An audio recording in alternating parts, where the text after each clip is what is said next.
آج کی اس محفل میں چند چھوٹے چھوٹے ایسے کلمات کہ جن کے پڑھنے سے انسان کے گناہ دھل جاتے ہیں اور اس کے نام اعمال میں نیکیاں لکھی جاتی ہیں، اور اتنی نیکیاں ملتی ہیں کہ حدیث پاک کا مفہوم ہے کہ فرشتے اس کی نیکیاں لکھ لکھ کر تھک جاتے ہیں۔ تو ایسی چند باتیں میں آپ کو بتلاؤں گا تاکہ آپ اس کی پابندی کریں۔ پھر توجہ فرمائیں کہ یہ چھوٹی چھوٹی باتیں ہوں گی لیکن اتنی قیمتی، اللہ تعالیٰ کے ہاں اتنا ان کا مقام ہے کہ ان کلمات کو کہنے والا بندہ اپنے گناہوں کو دھلوا لیتا ہے اور اتنا اجر ملتا ہے کہ حدیث پاک میں فرمایا گیا کہ فرشتے اس بندے کی نیکیاں لکھ لکھ کر تھک جاتے ہیں۔ تو بچیوں کو چاہیے کہ وہ ایسے کلمات اپنی زبان سے بولتی رہا کریں کہ جن کی اتنی نیکیاں ہیں پہاڑوں برابر کہ ان کو لکھتے لکھتے بھی فرشتے تھک جاتے ہیں۔ اس کے دو فائدے ہوں گے۔ ایک تو قیامت کے دن آپ کے پاس نیکیوں کا ذخیرہ بہت ہوگا، اور دوسری بات یہ ہوگی کہ ان نیکیوں کے کرنے کی وجہ سے آپ کے جو پہلے گناہ ہو چکے ان کی ظلمت دھل جائے گی۔ تو دو فائدے ہو جائیں گے، پہلے گناہوں کی ظلمت ختم، اور دوسرا نام اعمال کے اندر نیکیوں کا ذخیرہ زیادہ۔ تو دیکھو یہ کتنی مزے کی بات ہے۔ تو اس کی ہوتی ہے عادت بنانے کی بات۔ اگر آپ ان کلمات کو پڑھنا عادت بنا لیں تو روز مرہ آپ کو نیکیاں ملتی جائیں گی۔ ہر دن آپ کے نام اعمال میں نیکیاں لکھی جائیں گی۔ ان میں سے ایک پہلا عمل ہے استغفر اللہ پڑھنا۔ جب ہم استغفر اللہ پڑھتے ہیں تو اس کا مطلب یہ ہوتا ہے کہ اے اللہ، میں اپنے گناہوں پہ نادم اور شرمندہ ہوں، آپ میرے ان گناہوں کو معاف فرما دیجیے۔ چنانچہ اس استغفار کی ایک بہت بڑی فضیلت یہ ہے کہ استغفار کرنے والے بندے پر اللہ کا عذاب نہیں آتا۔ توجہ فرمائیں کہ استغفار کثرت سے کرنے والے بندے پر اللہ تعالیٰ کا عذاب نہیں آتا۔ کیا مطلب؟ کہ دنیا میں گناہوں کی وجہ سے انسان ذلیل ہوتا ہے، رسوا ہوتا ہے، دشمن اس پر غالب آ جاتے ہیں، اس کے رزق میں کمی کر دی جاتی ہے۔ تو یہ گناہوں کا جتنا وبال ہے اللہ تعالیٰ استغفار کی وجہ سے اس کو روک دیتے ہیں۔ ہر عورت چاہتی ہے کہ مجھے دنیا میں رسوائی نہ ہو، کہیں گناہوں کی وجہ سے میری شکل ہی نہ مسخ کر دی جائے، مجھ سے رزق ہی نہ چھین لیا جائے۔ تو اگر یہ تمنا دل میں ہے تو پھر اس کے لیے آپ کثرت کے ساتھ استغفار کریں۔ سنیے قرآن عظیم الشان، اللہ تعالیٰ فرماتے ہیں ما کان اللہ لیعذبہم وانت فیہم، اے میرے محبوب جب تک آپ ان لوگوں کے درمیان ہیں اللہ ان لوگوں کو عذاب نہیں دے گا۔ وما کان اللہ معذبہم وہم یستغفرون، اور اللہ اس وقت تک بھی ان کو عذاب نہیں دے گا جب تک کہ یہ استغفار کرتے رہیں گے۔ اس کا مطلب یہ کہ نبی علیہ السلام کی موجودگی میں جو برکتیں تھیں کہ اللہ کا عذاب ٹل گیا تھا، استغفار کے پڑھنے سے بھی وہی برکتیں ظاہر ہوتی ہیں، اللہ تعالیٰ اپنے عذاب کو ٹال دیتے ہیں۔ چنانچہ مکہ مکرمہ کے جو لوگ تھے وہ نبی علیہ السلام سے کہتے تھے کہ اگر ہم آپ کا انکار کرتے ہیں تو ہمارے اوپر عذاب کیوں نہیں آتا، اور ان کے اوپر عذاب کوئی نہ آیا۔ تو یہاں پر مفسرین نے تفصیل لکھی.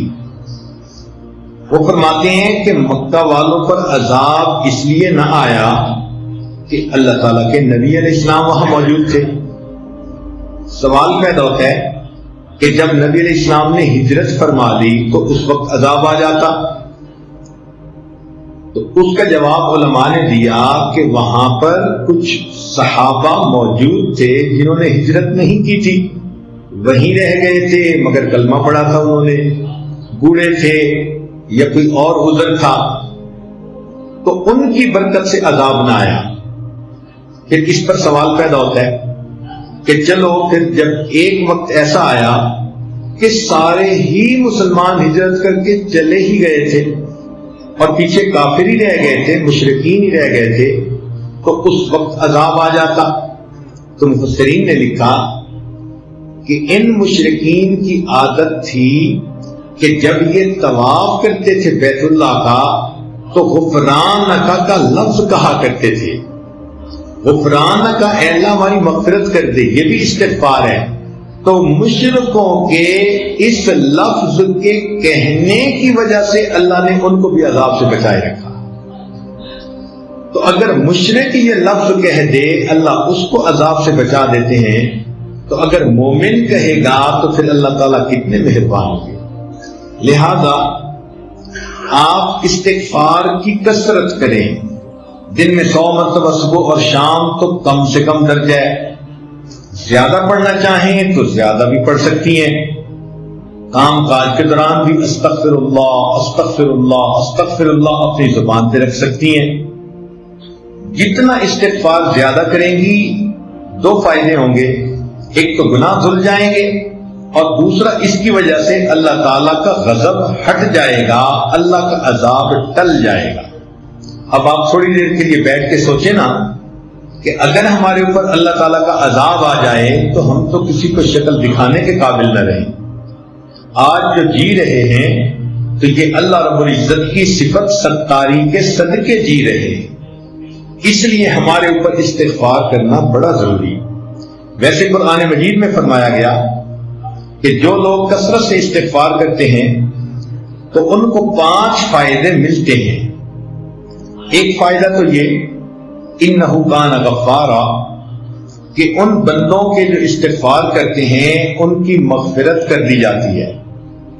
دوسرا فائدہ کہ جہاں پر استغفار کثرت سے ہوتا ہے اللہ تعالیٰ بارشیں برساتا ہے، ان کو قحط سالی سے بچا لیتا ہے. وَيُمْدِدْكُمْ بِأَمْوَالٍ جو لوگ استغفار کرتے ہیں اللہ تعالیٰ ان کے مال میں برکت دے کر ان کی مدد کرتے ہیں. وَبَنِينَ اور جو لوگ استغفار کثرت سے کرتے ہیں اللہ تعالیٰ ان کو بیٹے عطا کرتے ہیں. اب کون سی عورت ہے شادی شدہ جو کہے کہ مجھے بیٹے کے پیدا ہونے کی طلب نہیں، تمنا نہیں؟ ہر عورت وش کرتی ہے. اور یہ بیٹے والی نعمت کیسے ملتی ہے؟ قرآن پاک کی آیت کا مفہوم کہ استغفار زیادہ کریں گی تو اللہ رب العزت بیٹے کے ساتھ بندے کی مدد فرمائیں گے. جنات اللہ تعالیٰ باغ عطا فرمائیں گے. وَيَجْعَلْ لَكُمْ أَنْهَارًا اور اللہ تعالیٰ زمین سے پانی کے چشمے جاری فرمائیں گے. اس لیے ہمیں چاہیے کہ ہم کثرت سے استغفار کریں. استغفار ہر بندے کو کرنا چاہیے، چاہے نیک ہے چاہے بد ہے. اس لیے کہ اگر کافر ہے تو کفر سے توبہ استغفار کرے، اگر عام مسلمان ہے تو اپنے گناہوں سے توبہ استغفار کرے، اگر گناہوں میں ملوث نہیں ہوتا نیک بندہ ہے تو اس کے دل میں بھی جو غفلت آ جاتی ہے اس سے استغفار کرے. اور اگر کوئی کہے کہ میرا دل غافل بھی نہیں ہوتا تو ایسے بندے کے دل و دماغ میں بھی شیطان وسوسے تو ڈالتا ہے، ان وساوس شیطانی پہ استغفار کرے. اور اگر کوئی کہے کہ مجھے تو شیطان وسوسے بھی نہیں ڈالتا تو وہ بھی اپنے اخلاص کی کمی کے اوپر استغفار کرے کہ جتنے خلوص سے ہمیں زندگی گزارنی چاہیے تھی ہم نہیں گزار پا رہے. تو استغفار کے کرنے سے انسان اللہ تعالیٰ کے عذاب سے امن میں آ جاتا ہے، بچ جاتا ہے، گناہ دھل جاتے ہیں اور اللہ تعالیٰ اس کی مدد فرماتے ہیں. رزق میں برکت سے، بیٹوں میں برکت عطا فرما کے، اور اس کے اللہ تعالیٰ دنیا کے ان مسائل کو حل فرما دیتے ہیں. آپ استغفار کی کثرت کریں گی تو آپ کو کسی عامل سے کوئی عمل پوچھنے کی ضرورت ہی نہیں رہے گی. کاروبار کی پریشانی استغفار سے ختم، کیونکہ اللہ تعالیٰ جو فرماتے ہیں کہ مال کے ذریعے سے مدد کروں گا. اگر اولاد کی پریشانی ہے تو وہ استغفار سے ختم، کیونکہ اللہ تعالیٰ فرماتے ہیں کہ میں بیٹے دے کر ان کی مدد کروں گا. اگر کسی کا کام نہیں چلتا تو جیسے اللہ فرماتے ہیں کہ میں باغوں سے پھل عطا کروں گا، اللہ تعالیٰ ان کو دکان سے بھی پھل عطا فرمائیں گے، کاروبار اچھا چلے گا. تو ایک استغفار کی کثرت سے ہماری زندگی کے کتنے مسئلے حل ہو جاتے ہیں. دوسرا کام یہ کہ انسان کی زندگی میں کبھی خوشی ہوتی ہے، کبھی غمی ہوتی ہے، کبھی کام مرضی کے مطابق ہوتے ہیں اور کبھی کام مرضی کے خلاف ہوتے ہیں. تو اگر تو کام مرضی کے مطابق ہوں تو ہمیں اللہ کا شکر ادا کرنا چاہیے، اور اللہ تعالیٰ کا شکر ادا کرنے کا آسان طریقہ یہ ہے کہ زبان سے الحمدللہ کہیں. ہمیں چاہیے کہ ہر نعمت پر ہم اللہ کا شکر ادا کریں. اس شکر ادا کرنے کی فضیلت یہ ہے کہ آئی ہوئی نعمت انسان سے واپس نہیں لی جاتی. لئن شکرتم لازیدنکم، اللہ تعالیٰ فرماتے ہیں کہ اگر تم شکر ادا کرو گے ہم اپنی نعمتیں اور زیادہ عطا فرمائیں گے. اب مثال کے طور پر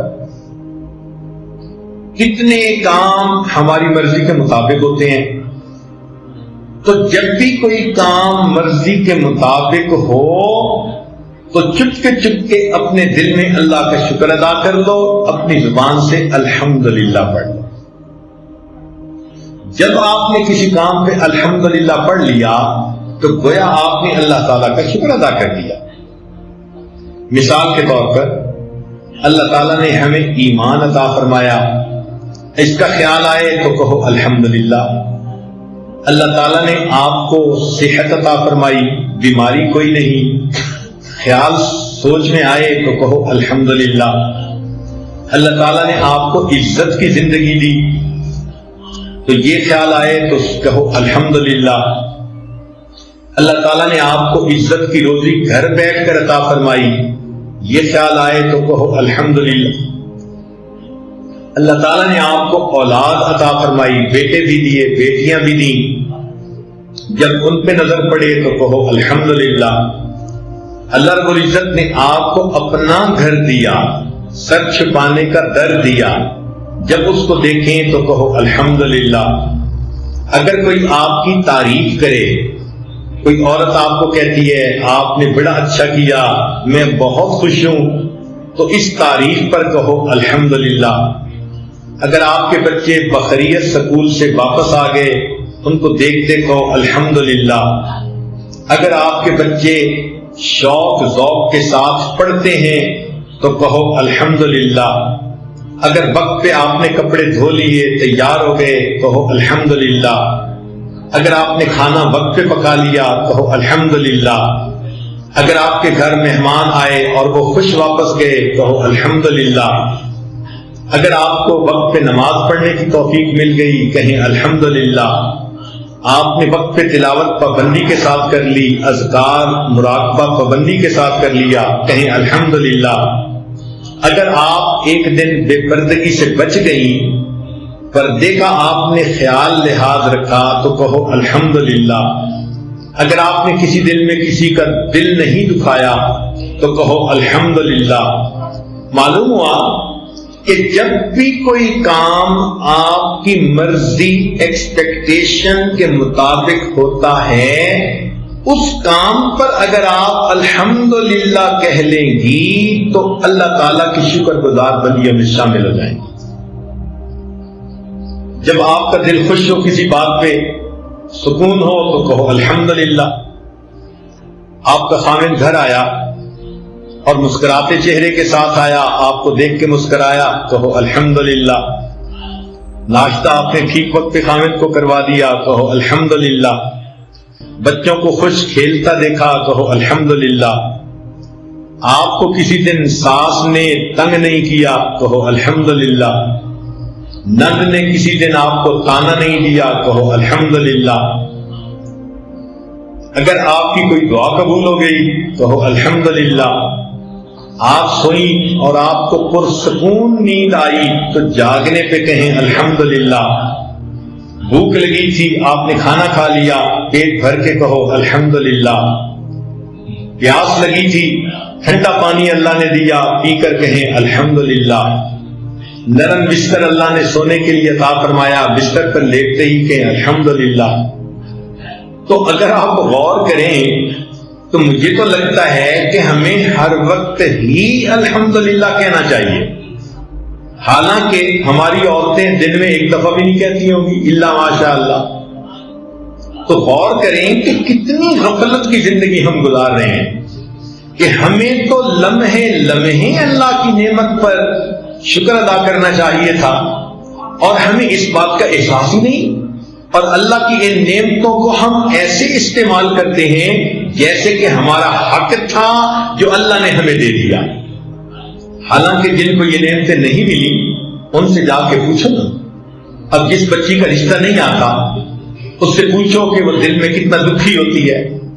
آپ کو اللہ نے اگر محبت کرنے والا خامن دیا تو کیوں زبان سے نہیں نکلتا الحمدللہ؟ الحمدللہ کا لفظ تو آپ ایک دن میں سینکڑوں دفعہ کہنے کی عادت ڈال لیں۔ بات بات میں الحمدللہ یہ ہوا، الحمدللہ یہ ہوا، بات کرتے ہوئے یہ کہیں۔ تو شکر ادا کرنے سے انسان کو ایک تو نعمتوں میں اضافہ نصیب ہو جاتا ہے، اور ایک دوسرا فائدہ یہ کہ شکر ادا کرنے سے اللہ کا عذاب ٹل جاتا ہے۔ جیسے استغفار سے عذاب ٹل جاتا ہے نا، شکر ادا کرنے سے بھی عذاب ٹل جاتا ہے۔ سنیے قرآن عظیم الشان، اللہ تعالیٰ ارشاد فرماتے ہیں ما یفعل اللہ بعذابکم ان شکرتم وآمنتم۔ اے میرے ایمان والے بندو، اگر تم ایمان لاؤ اور میرا شکر ادا کرو تو تمہیں عذاب دے کر اللہ کے ہاتھ کیا آئے گا؟ اللہ تعالیٰ تمہیں کیوں عذاب دے گا اگر تم ایمان لا کر اس کا شکر ادا کرو؟ تو معلوم ہوا کہ استغفار سے بھی عذاب ٹل جاتا ہے، اور شکر ادا کرنے سے بھی اللہ کا عذاب ٹل جاتا ہے۔ تو دیکھو یہ کتنے چھوٹے چھوٹی باتیں ہیں اور کتنا ان کا فائدہ ہے۔ اللہ اکبر کبیرہ۔ آپ یوں سمجھیے کہ میں آپ کو آج کچھ ہیرے اور موتی تحفے میں دے رہا ہوں۔ یہ الحمدللہ کا لفظ اتنا اچھا لفظ ہے کہ جنتی جنت میں صرف اتنا کہیں گے وقال الحمدللہ رب العالمین۔ جنتی بھی جنت میں ہر وقت اللہ کی جو ہے تعریف کریں گے، الحمد کہا کریں گے۔ آپ وہ جنتیوں والا کام دنیا میں کر لیں